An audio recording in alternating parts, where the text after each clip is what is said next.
The Monologues of a Crying Father in Memories of Walter Holmes by Yusufu Uwatara, Prelude. Matthew and his family are driving to the storytelling performance.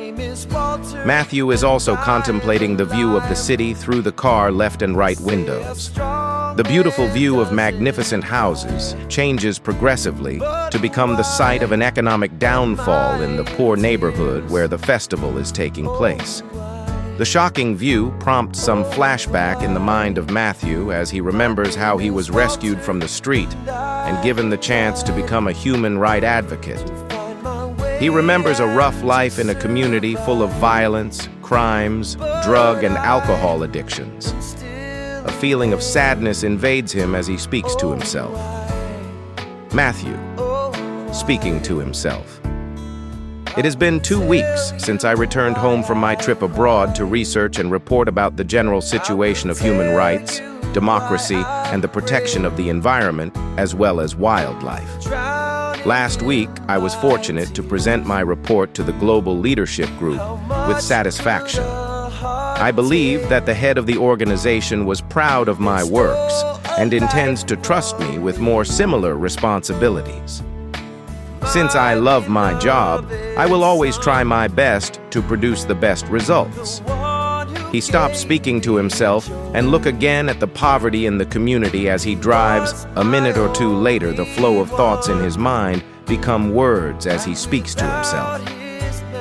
As I said it before, it has been 2 weeks since I returned home from the mission field to face here in the city of my birth.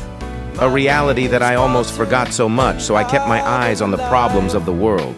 How could I afford to forget the problems of the poor when I was born in poverty?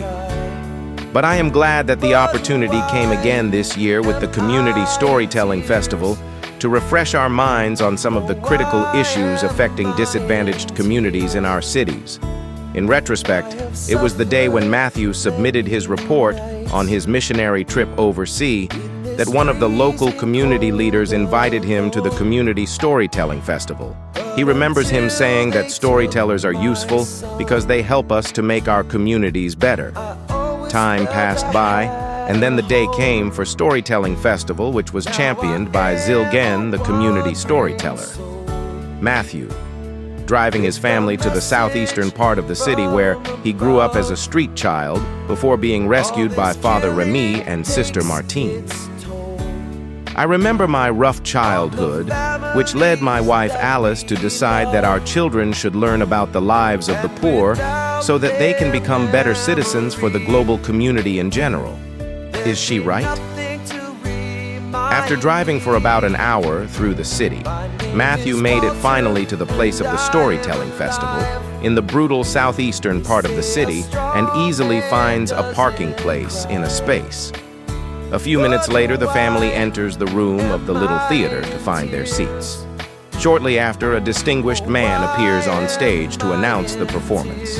The room becomes very quiet as the man speaks. The announcer.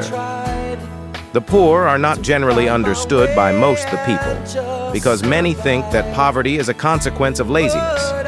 But many people toil firmly while they are still poor. Through this performance entitled, "My Name is Walter," the Storytelling Festival wishes to be a voice for the poor people. This presentation is inspired from fact. Its feeling and words are those of a man called Walter, who lived as a poor and homeless man for about 25 years on K Street, Washington, D.C. A man who, despite his poverty, was a noble man in heart. It is our hope, as we present this performance, that you will be more sensitive to the problems of the poor and attempt to help them anytime you can.